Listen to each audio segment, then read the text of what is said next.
Hello.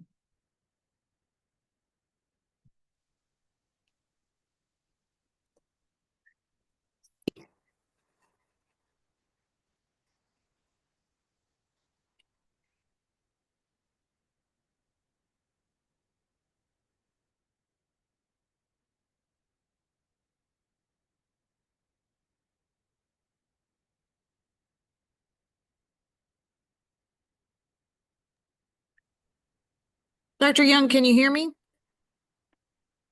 I can. Can you hear me? Yes, I can hear you. I don't know how, once I start sharing the screen, I don't know how to scroll through my slides. Let's see what happened here. Oh, wait, what happened? Oh, okay. Never mind. It worked. You figured it out? Okay.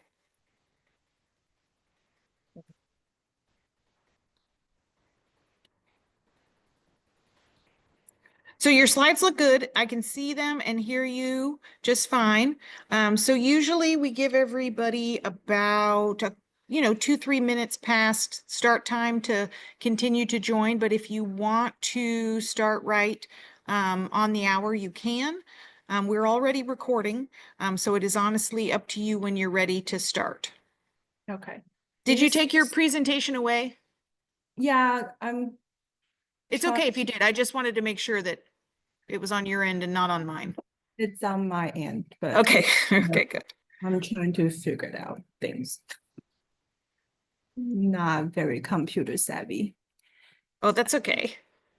Okay, let me try this. What happened there?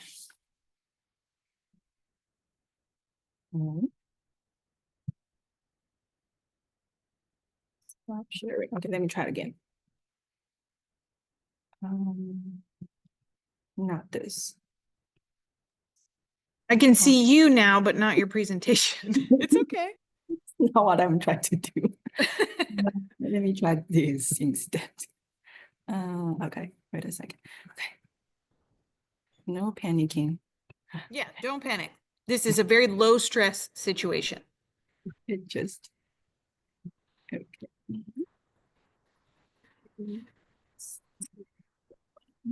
To make it smaller.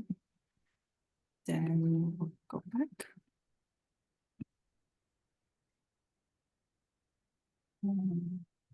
Is it sharing now? Yes, it's sharing, but your presentation is not in presenter mode. So yep, once you click, there it is. Now you're good. Okay. Okay, good.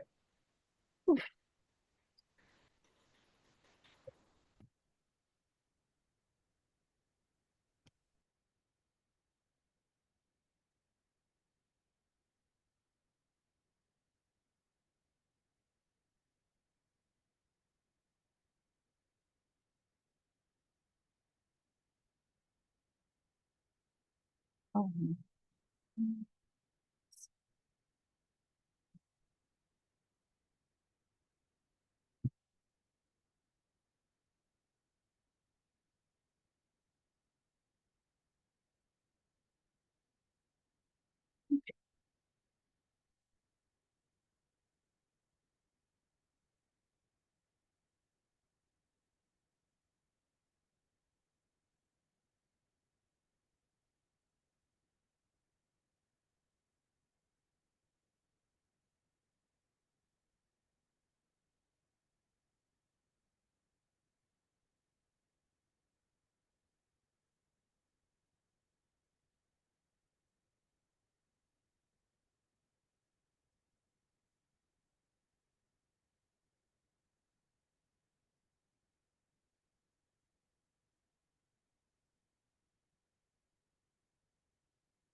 Okay, I'm going to wait for another minute or two, but Yeah, I um, think so, if you're okay to do that. yeah, Because I know um, that there were some other people that said they were coming, but they are running a little bit late. yeah, that's okay. But it's you can still see my slides, right? Yes, Okay, great. just we're still we're not in play mode yet. Oh, really? No? Okay. Wondering what happened. Um, Not in play mode. Maybe it is and it's just needs it was did you minimize it by any chance? If you yeah, and then if you make it Not take up that. the whole screen. Oh, How about this? there we go. Okay. Yeah, let's give it just like 3 to 5 more minutes if that's okay. Yeah, that's fine. Okay, great.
Okay, do we want to go ahead and get started, Dr. Young?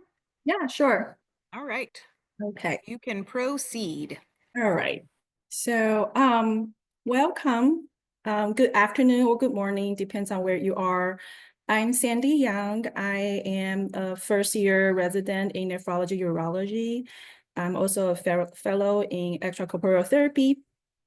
So what I'm going to present today is the effect of Renaltec in feline CKD. So before we jump into talk about what Renaltec is and what it does, is I do want to do a brief review of the uremic toxin. I know Dr. Serafini from a few weeks ago and Dr. Lanston from last year talk about uremic toxin. So I'm not going to spend a whole lot of time talking about it, but it's always good to review something that's really complicated.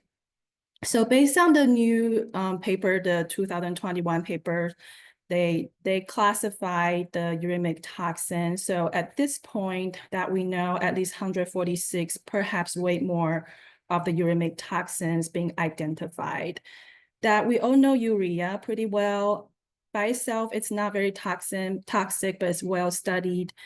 The amino acids, we only know that the amino acid will aggregate and the concentration will increase as the kidney function declines. But as far as for like where it's from, how it get cleared, how toxic, we just need more study on that. Peptide and protein, the most well studied will be beta-2 microglobulin and cystatin C. So is guanidine. Creatinine is part of the guanidine family. Guanidine is derived from arginine, so ADMA, SDMA. They are also part of the guanidine family. Then phenols and other aromatics such as hippurates and P-cresol.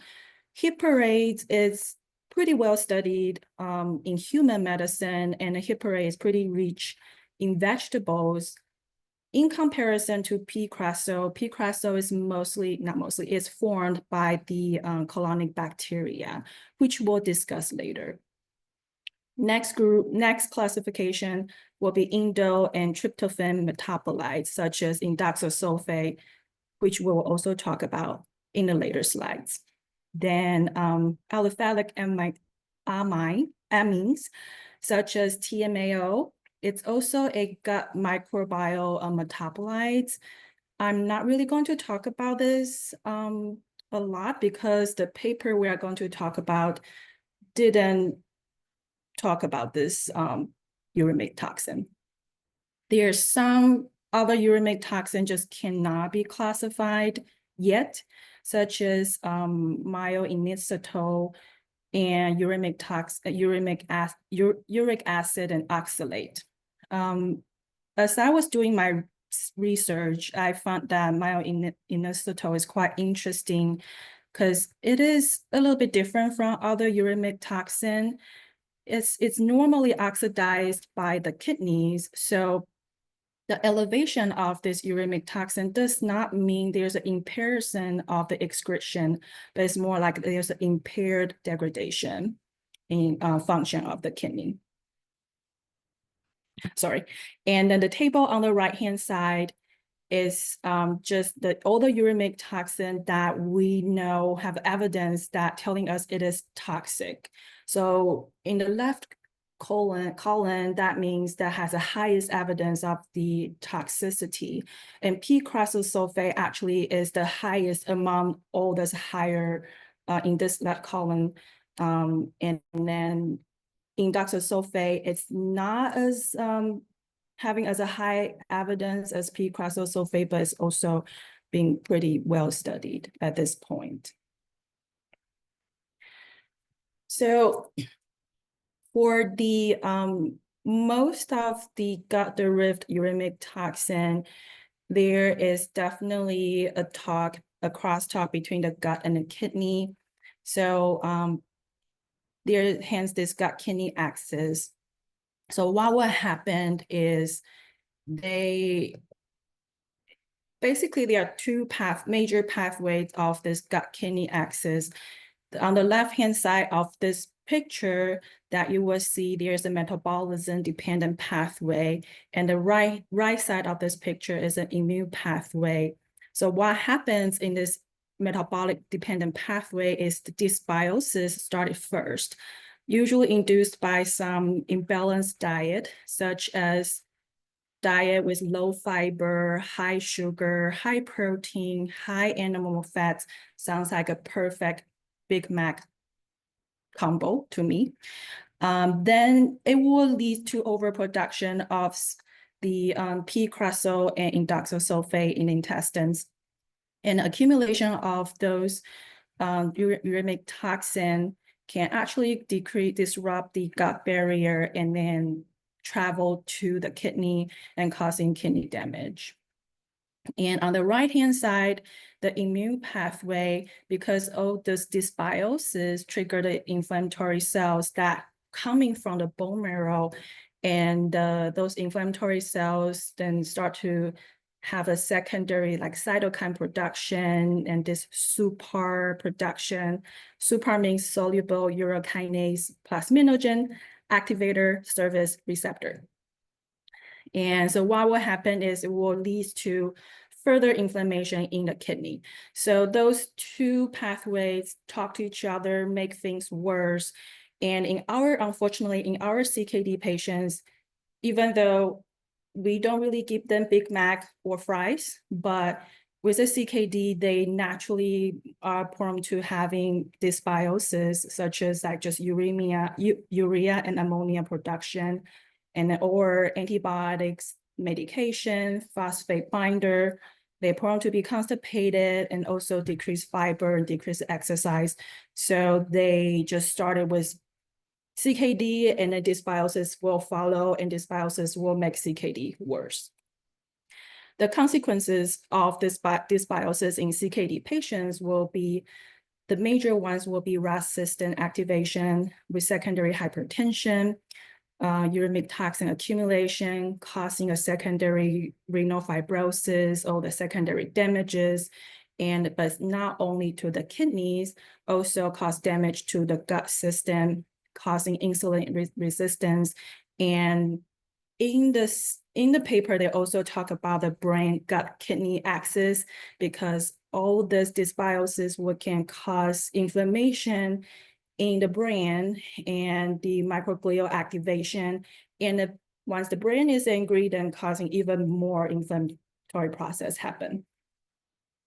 So, which is important, that why we want to kind of control the gut-derived uremic toxin. So I want to talk about inductosulfate first, because it is one of the well-studied gut-derived uremic toxin.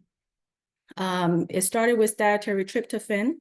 Tryptophan is then converted into indo by tryptophanus from the gut bacteria. And indo then is absorbed into the bloodstream, transported to the liver. In the liver, indo then is oxidized into inducto and further conjugated into inductosulfate. Inductosulfate then get excreted by the kidney through organic anion transporter 1 and 3. So inductosulfate by itself is not a very big molecule. It's only 213 Dalton. So for hemodialysis standpoint, it's easy enough molecule to be dialysis out. However, 90% of them bound to albumin, and that we know albumin is at least 65,000 Dalton, so we just cannot get rid of them with dialysis. Similar story to P-cresol sulfate.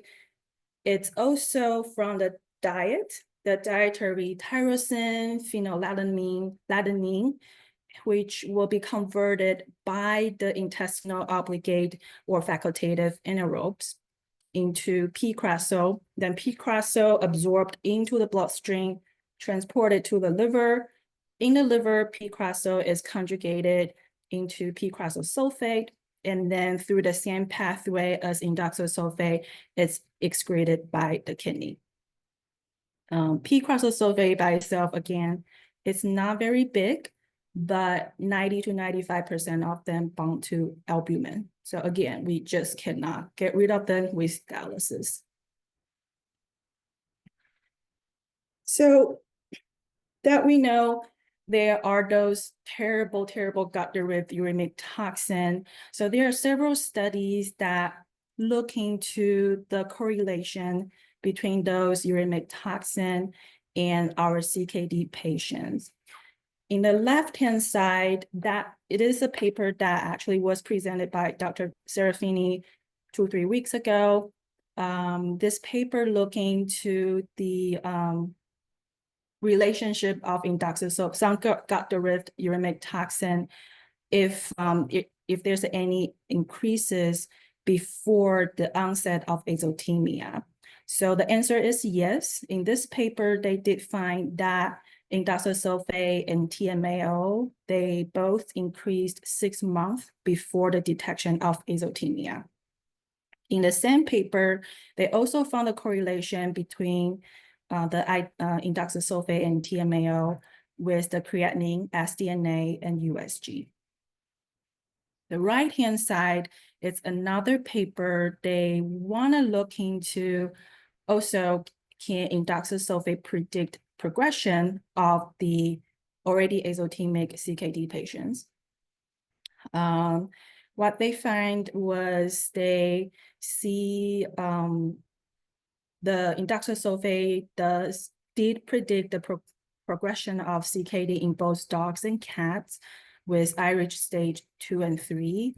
And that's just the numbers in their paper, and they did see there's some significant differences of the indoxasulfate.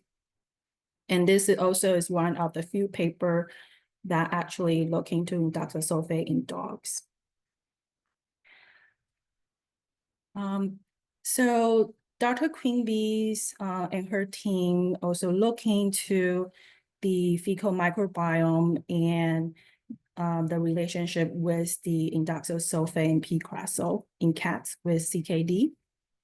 What they found was CKD cats does have increased fecal bacterial diversity, decreased fecal bacterial diversity and richness. And those cats also had higher indoxasulfate compared to healthy cats. Even though they didn't find a significant differences in P-cresylsulfate between the CKD cats and healthy cats, but when we actually look the number reported in the study, there's definitely, the number is higher, but just did not reach that statistic significance. So some very smart people come up with the ideas like, what if we just give them something like some carbon, give them some carbon since it's gut-derived uremic toxin, can we get rid of those uremic toxin if we give them some carbon, tiny, teeny carbons to the GI tract?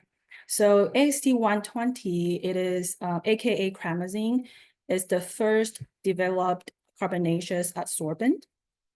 It is not FDA approved. It's first approved in Japan in 1991. And also I'm pretty sure it's approved in Taiwan, the Philippines, Korea, some Asian countries too. It's pretty small, only 0.2 to 0.4 millimeter big. It's a small, smooth, spherical carbon-based adsorbent. On their website, they claim AST120 will bind indo, which is a precursor of indoxasulfate, and then will delay the CKD progression. And in their insert of the medication, one of the indication of AST120, actually what they say is use this to delay the initiation of hemodialysis. For human, the recommended dose is 2 grams 3 times a day. So what I can find from the website, the Japanese pharmaceutical company is they actually have 3 different forms of chromazine. The very top one is their very first generation of chromazine is 200 milligram per capsule. So what that means is those poor humans, they will have to take 10 capsules each time and total 30 capsules a day. So then the company is like, well, maybe it's not a good idea to have them swallow 10 capsules each time. So they come out with the newer forms of the drug. As one is a granule, so that will be 2 grams per packet. So they only need to take 1 packet a day. But for some people, it's hard to swallow granules. So then the latest version of the medication is the tablets. So it's 500 milligram per tablet. They still need to take 4 tablets each time, but it's way better than taking 10 capsules each time.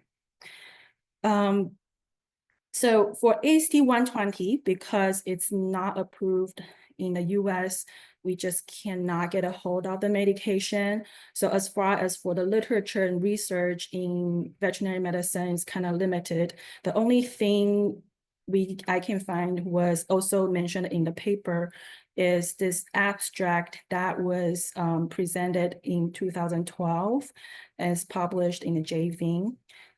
It's those cats with decreased renal mass if they give them 100 milligram per kilogram per day will show dose-dependent reduction in serum induced sulfate. In this abstract, they actually studied like 20 milligram, 50 milligram, 100 milligram, and 200 milligram per kg per day dose. 100 milligram and 200 milligram per kg per day dose have similar effect. Just the 200 is not way better than 100. So the conclusion is 100 mg per kg per day should be enough. Since we cannot get a hold of ACT-120, so we have this different version, a newer version of the carbonaceous absorbent Renaltec, aka Porous 1, is made by DACVECC. It's similar to ACT-120. It's also pretty small, 0.1 to 0.3 millimeter. So what it will do is will trap the endo and P crescent with the pore, and then those carbon absorbent will be excreted with feces instead of being absorbed, then excreted by the kidney. So that's what this paper is going to look into. Is the title is the effect of Renaltec on serum uremic toxin in cats with experimental induced chronic kidney disease. Oh, sorry, what did I do? Okay. So the study has 2 major aims. The first aim is to look into the effect of the oral Renaltec on induced sulfate as well as P-crescent sulfate in cats with experimental induced CKD. And the secondary aim of the study is to evaluate the biochemical changes in those cats after receiving Renaltec. Their hypothesis is Renaltec will decrease the inductyl and P-crescent sulfate, but will not the clinical pathologic parameters will remain stable. There were 13 cats in the study. They all underwent the remnant kidney model surgery 4 years ago. There were 8 female spay, 5 male neuter cats. They were all 5 years old. 12 of them had stage 2 CKD. 1 had stage 3 CKD. 6 of them were on amlodipine, and 3 also received sub-Q fluids 2 to 3 times weekly. And 1 of those 3 cats also had KCl added to the fluid. So what kind of surgery those cats actually went through? So they underwent this remnant kidney model surgery. So what will happen is they will have left renal artery ligation, and the surgeon will see a 5-6 renal blood supply reduction and visually, and then they will spay and neuter the cat during the same surgery. And 28 days later, after the initial surgery, they will go back to do the contralateral right nephrectomy. In this study, 25 out of 32 cats who underwent the surgery did develop CKD and had clinical course very similar to naturally occurring CKD. Most of them end up in stage 2. However, unfortunately, 7 out of 32 cats actually were euthanized because of uremic crisis after the nephrectomy. So the cats enrolled in Renaltec study is from this study, sorry. So back to the Renaltec study. The study design is they have essentially 3 different trials. The first trial and second trial, the standard of care and once daily trials, they are kind of like bundled together. So during the standard of care trial, there are 50, like total will be 56 days.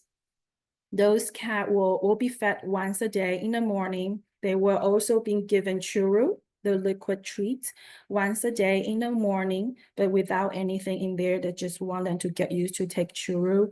And they will do a physical exam, measuring body weight, BCS, MCS once monthly. They will collect blood for Induced and p-cresol sulfate every 28 days. And all those samples, they were stored in -80 Celsius and batched and submitted to Colorado State later. Some other blood work such as CBC CAM, as well as UA, UPC, and blood pressure will be measured on day 0 and day 56 of the standard of care trial and day 56 of once daily trial. And during the once daily trial, all those cats will get 500 milligram Renaltec once a day in the morning. So after the SID trial, those cats had 3 months washout period. During those 3 months washout period, they will not receive any Renaltec, but they will still get all the standard of care. Then 3 months later, they started to feed those cats twice daily and give Renaltec 500 milligram twice daily with churro, and all the blood work, measurement, and body weight, blood pressure, they are the same as the SOC and SID trials. The only major differences between the SID and BID trial, aside from the dose difference, unfortunately, is the inadvertent dietary change. Because a week or 2 weeks before the BID trial, Hills decided they want to change their KD formula. So they changed from the KD with chicken to Actibiome KD, kidney defense with ocean fish. The differences is listed as this. The major difference is the new diet now have prebiotics, and there's slightly higher omega-3 fatty acid in the new food.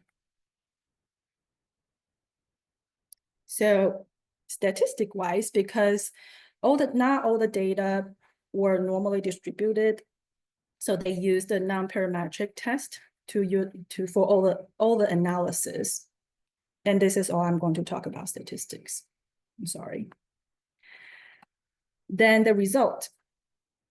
So what they find is really pretty much summarized in their tables and in the graphs. There were significant differences in body weight, BUN, creatinine, as well as NIN-GAP. But when we're actually looking at the body weight, it's really not much major differences. So is the BUN and creatinine, although there's indeed some elevation increases of them. And NIN-GAP, there is some increases at the day 56 of the standard of care trial, but it kind of go back to what it was. Sorry, it become lower at the end of the once daily trial. The indoxasulfate and p-crazosulfate, they also find some significant differences, which I will talk about later in the next few slides. During the BID trial, they also found some significant differences in the hematocrit, BUN, phosphorus, bicarb, as well as indoxasulfate and p-crazosulfate. Okay. So for the indoxasulfate and p-crazosulfate, more specifically, so this figure 2 is looking to indoxasulfate and p-crazosulfate on day 56 of standard of care, day 28 on single once a daily trial, and day 56 of once daily trial. Each dot present a cat in this box and dot plot. And what they find is there's significant differences of the indoxasulfate and p-crazosulfate between standard of care trial, end of standard of care trial, and day 28 of the once daily trial, but not day 56 of once daily trial. If in figure 3 is if we average out all the numbers, there were significant differences between the SOC and once daily trial in both indoxo and p-crazosulfate. Figure 4, they look into the BID trial. What they found is also there's some significant differences of the indoxasulfate and p-crazosulfate between the beginning of the BID trial and day 28 of the BID trial. Also, there's is significant decrease in indoxasulfate between the day 0 and day 56.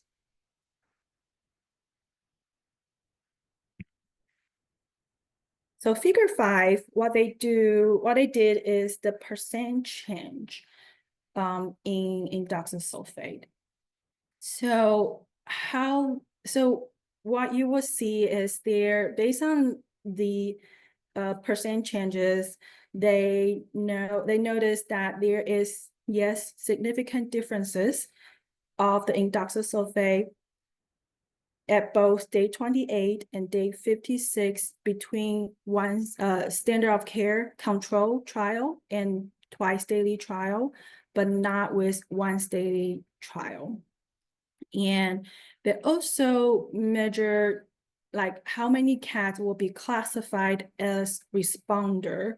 What that means is if the percent changes is more than 21.9%, like more than 21.9% decreases, they will classify them as responder.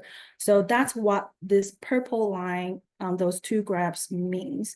And as far as for how they come out with this 21.9% will be classified as a responder is based on a previous paper. They look into the numbers and it come out with this kind of cut off, because what they found in the previous paper is it has to be 21.9% in order for them to call there's a significant biological changes. So they did the same thing to analyze p-crazosulfate. They also find a similar result, although for p-crazosulfate, the only significant decreases they were found is only at day 28. Between the standard of care trial and BID trial, but not at day 56. They also found more responders during the BID trial than SID trial, but they just didn't reach the statistic significance. Then they refer to the same paper to define who is a responder, who is not a responder. So for p-crazosulfate, those cats will need to have at least more than 28.9% decreases of p-cresol sulfate in order to be classified as a responder. Then talk about the discussion.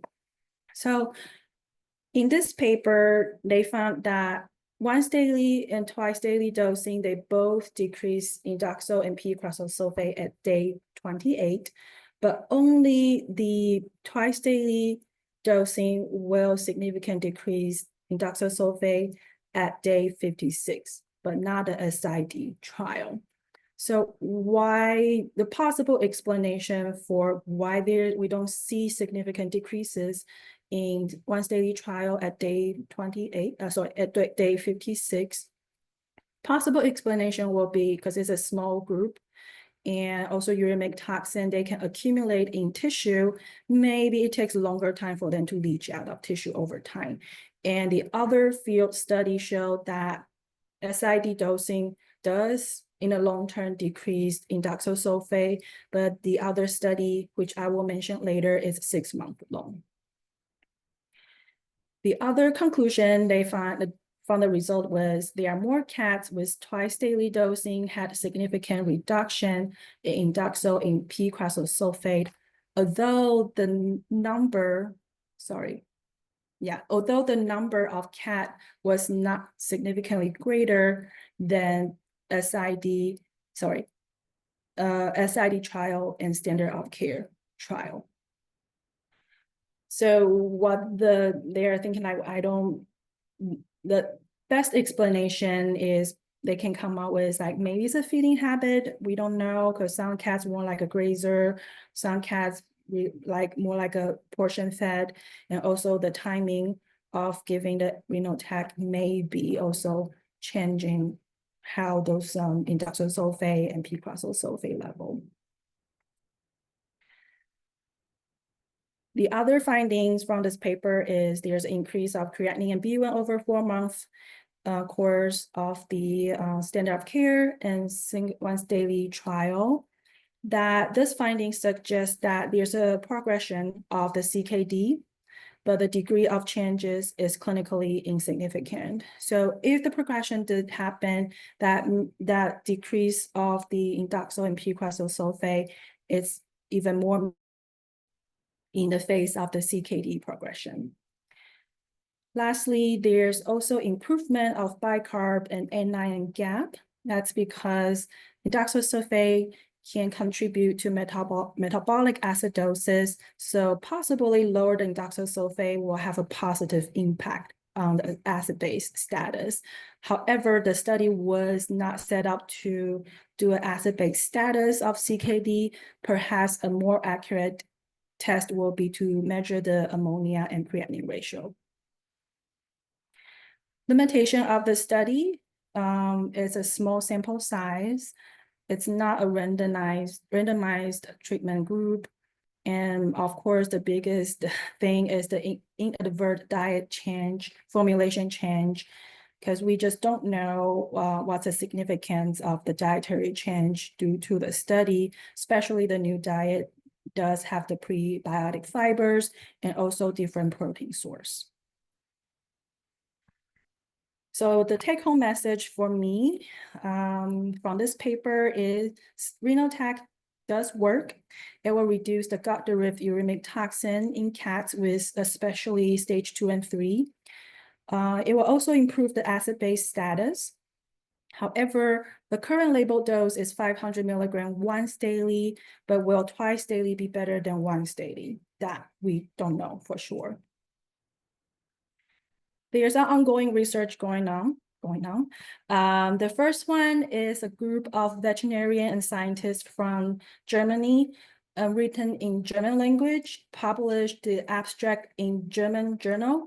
So unfortunately, I don't read German, so I rely on Google Translate, and they actually also did present in the ACVNU 2024 last year, so the presentation was in English. So the title of the abstract was Evaluation of the Effect of Renaltec in Cats with Chronic Kidney Disease, iris stage 2 and 3. In their study, they had 19 cats with stage 2 or 3 CKD, and they randomly assigned those cats to either no Renaltec or 500 Renaltec once a day. They followed those cats for 6 months, and the cat receiving Renaltec had lower indoxasulfate and UPC after 6 months. And they also had a lower fecal dysbiosis index after 6 months compared to baseline and at 3 months. And then also Dr. Quimby has an ongoing study. They're actively recruiting client-owned cats, stage 2 or 3 cats. So maybe more data will come out later on. Maybe, and I did talk to Dr. Quimby. She was thinking maybe at one point twice a day Renaltec, but just financial wise and giving the medication wise, they were still doing the once a day Renaltec, at least for this trial for now. So it is the end of my presentation. Any questions for me?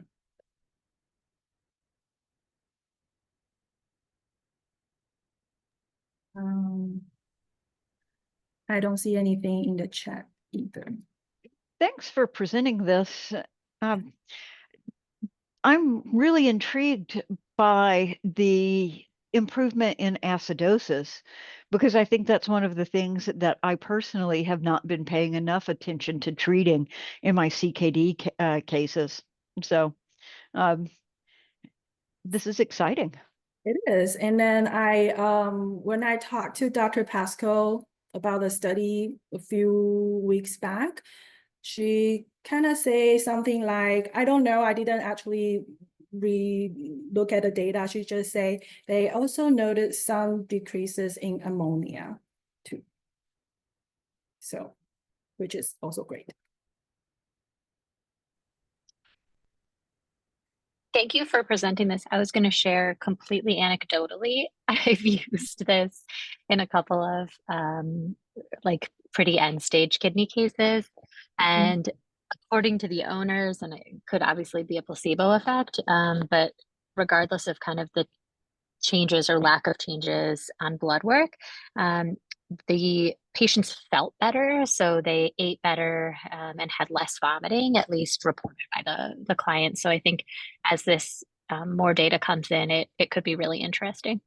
Yeah, the other thing I was asking Dr. Quimby about was like, if we want to do this medication, is there a test we should do to monitor the response to the medication? One thing I was asking about, like, how about the fecal dysbiosis index?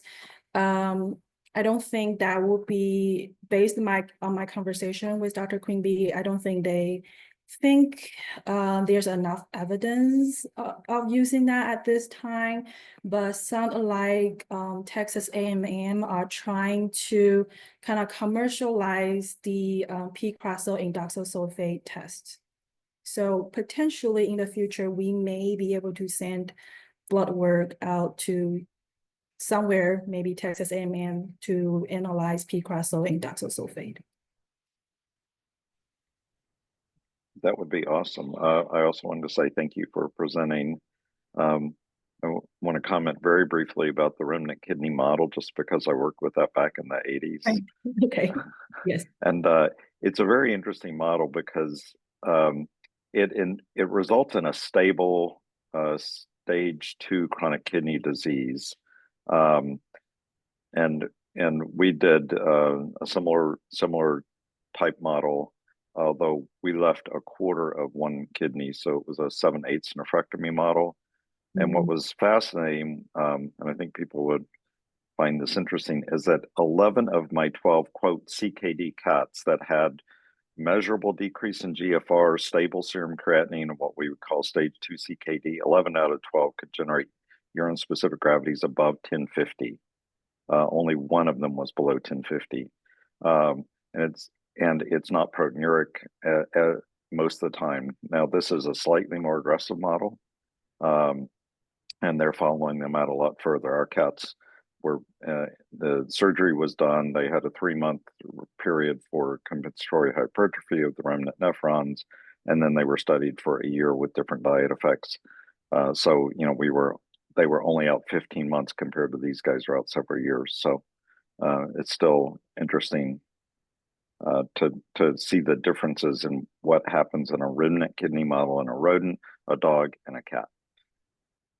That's really amazing about the USG. It's interesting. If you look at, I can't remember which study it is, but there's 2 clinical studies that kind of shows the same thing. That probably about 10 to 15% of cats, especially in the early stages, don't have dilute urine. Yeah. And so I think it happens in both the model and in real life. So it is. But real it's more like, fascinating. it's more like 90% maintain that concentrating ability, at least with a 7/8 nephrectomy model. Yeah. I mean, I think it's their long loops of Henle, right? That they're Yeah. to be desert animals and they want to keep all that water they can keep. Yeah. And they have a group of nephrons that are working beside each other, even though it's a small part of the kidney, they're parallel to one another. So they can make a gradient in that little bitty portion of a kidney, fascinatingly.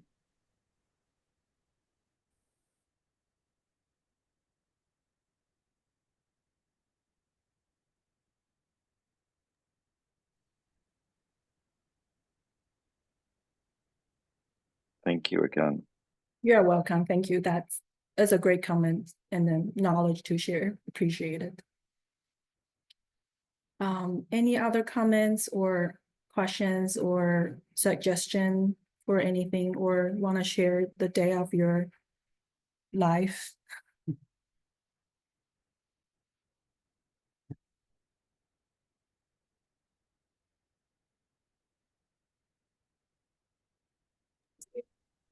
All right. Well, if nobody else has anything, thank you so much, Dr. Young. This was great. Thank you so much. Thank you everybody for attending this journal club. Appreciate it. All right. We'll see you guys next week. Bye.